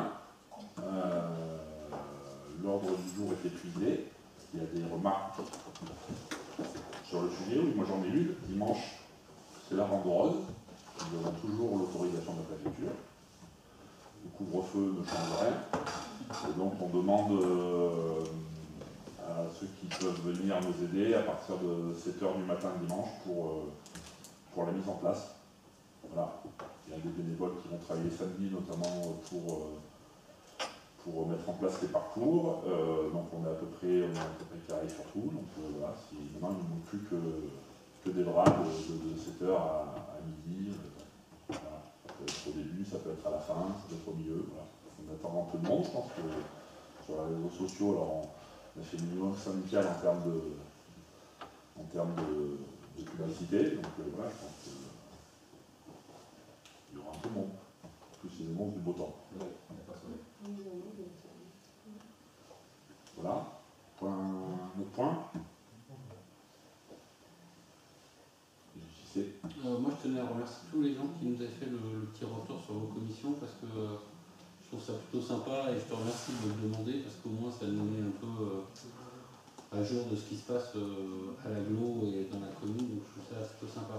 Et à ce sujet, je vais rebondir sur la petite délinquance dans nos communes. Je voudrais savoir comment on se situe, nous, à Marsanne. Est-ce qu'on a beaucoup de problèmes de petite délinquance ou pas? Me semble-t-il à moi non, mais peut-être que je me trompe. Pas des statistiques du ministère de l'Intérieur, je ne sais pas reçu. Non, ce que je veux dire, non. Je ne veux pas avoir une évolution. Est-ce que c'est quelque chose qui arrive régulièrement? Oui. Oui, d'accord. Plus que je ne croyais. Et bien, tu vois, je le découvre, donc c'est intéressant de le savoir. Et donc là, on va attendre peut-être de savoir ce que fait cette commission, voir si on fait quelque chose ou pas. Quelle commission? La commission dont elle a parlé avec les médiateurs dans les communes. Ah oui, voilà, d'accord. Très bien. Parce que Alors, à ce sujet, ça donne donc l'occasion d'enchaîner sur le prochain point. Je vais donner la parole à Philippe Chambol, puisque j'ai demandé, suite à certains événements qui se sont passés ces dernières semaines, la création d'une commission sécurité à Marsanne. Merci de donner la parole. Donc, à la suite des événements dont Damien va me faire. Alors, je ne vais pas rentrer dans le détail, certains le savent, certains ne savent pas ce qui s'est passé la semaine dernière à Marsanne. Je ne vais pas rentrer dans le détail, ceux qui voudront en savoir plus viendront vers moi et on en discutera, puisque une instruction discussion est en cours et donc il faut en parler. Donc voilà, mais il y a plein de petites choses qui se passent effectivement, et pour ça, j'ai besoin qu'on avance sur ce sujet-là, je ne crois pas que ça soit un sujet tabou. Voilà. Donc, à la suite de ça, maintenant, je proposais à Damien la création d'une commission sécurité. Alors, tout de suite, une petite précision, elle est différente de la commission communale de sécurité dont on a parlé au dernier conseil et qui va participer éventuellement aux visites des établissements recevant du public. C'est deux choses différentes. Donc, comment j'ai proposé cette commission? Donc, sa composition, 2 ou 3 membres du conseil, ensuite 2 ou 3 personnes ayant des connaissances et des compétences dans le domaine de la sécurité, donc pompiers, police, gendarmerie, pour avoir une structure. Quel serait son rôle et sa fonction? Alors, la première chose, c'est d'établir des fiches réflexes en collaboration avec les services concernés, donc les pompiers, la gendarmerie, etc. Savoir à l'instant T qui fait quoi, qui est-ce qu'on doit appeler en fonction des événements qui se produisent. Qui est-ce qu'on doit contacter, liste des numéros à joindre en urgence, donc toujours pompiers, gendarmerie, les élus, le personnel communal, l'ONF, hein, donc avoir tout un répertoire de toutes ces choses. Ensuite, autre fonction, proposer des plans d'aménagement des bâtiments communaux en accord avec les services de sécurité, bien entendu, que ce soit pour les accès handicapés, les issues de secours, répertorier les lieux à risque, participer éventuellement aux visites de la commission de sécurité dans les ORP de la commune, assister le maire ou le suppléer dans le cas d'absence, de son absence, dans l'éventualité où il y aurait des catastrophes importantes qui se passeraient sur la commune, incendie, inondation, accident grave ou accident ferroviaire avec de nombreuses victimes, relogement des personnes sinistrées, suivi de l'intendance des services de secours dans le cadre d'opérations de longue durée. Hein, donc il faut savoir que s'il y a des opérations, je ne sais pas, par exemple un gros feu de forêt, bon, les pompiers en principe ils ont leur service d'intendance qui suit, mais s'il y a des services de gendarmerie qui restent plusieurs jours, ben, il faut pouvoir souvent leur apporter à manger. Les pompiers, s'il y a une carence, c'est la charge de la commune de les nourrir. Également, contrôler la compétence du personnel communal au maniement des extincteurs et des matériels qu'ils peuvent avoir à servir, de la conduite à tenir en cas quand ils sont confrontés à un accident ou un sinistre, préparer éventuellement des cours de premier secours pour ce même personnel communal avec les services compétents, que ce soit le SDIS, la Croix-Rouge, la protection civile.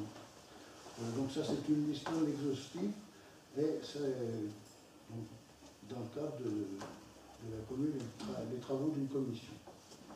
Voilà. Voilà. Donc ce que je vous propose, c'est que on travaille avec Philippe là-dessus pour vous présenter ça la prochaine fois, pour qu'on soumette au vote au prochain conseil, pour une mise en place dans la foulée. J'ai demandé à Philippe Chambol de prendre le temps de cette commission, ça convient à tout le monde. Par rapport à son histoire personnelle et ses compétences. Merci. Donc si vous avez encore des suggestions ou des idées, c'est pas du tout fermé, c'est très... Est-ce qu'il y a des questions? Non, je voudrais juste rajouter, il y a des choses qui vont se concorder, on va dire, avec les sujets que nous on a évoqués aussi au sein du CCAS, puisque il y a certains aspects où effectivement on va se rejoindre. Et notamment peut-être avec certains membres du CCAS qui pourraient venir compléter la commission, puisqu'on avait prévu dans le CCAS d'organiser une cellule de crise justement avec toutes les possibilités, enfin toutes les problématiques qu'on pourrait être amené à rencontrer, donc voilà, notamment forêt, tout ce qui était secours, défibrillateur, enfin plein de petites choses où je pense qu'il y aura des liens à faire effectivement.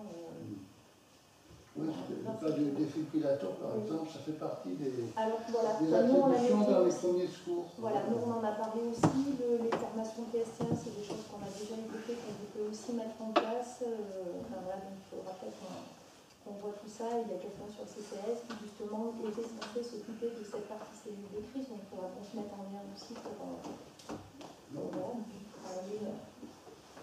de toute façon, c'est une commission qui en a le soir avec les autres.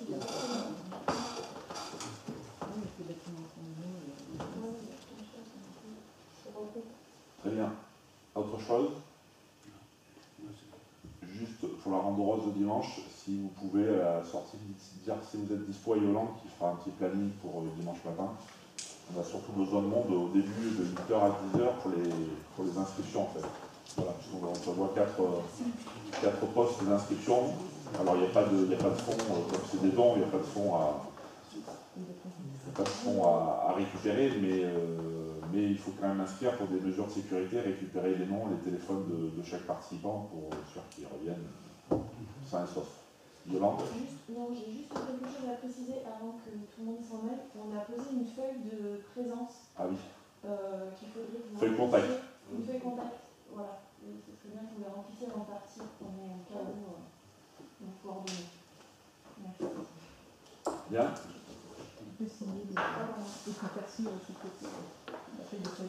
Merci à tous. Je clôture cette... Pardon? D'accord. Je clôture cette session du conseil municipal à 22h14. Merci à tous.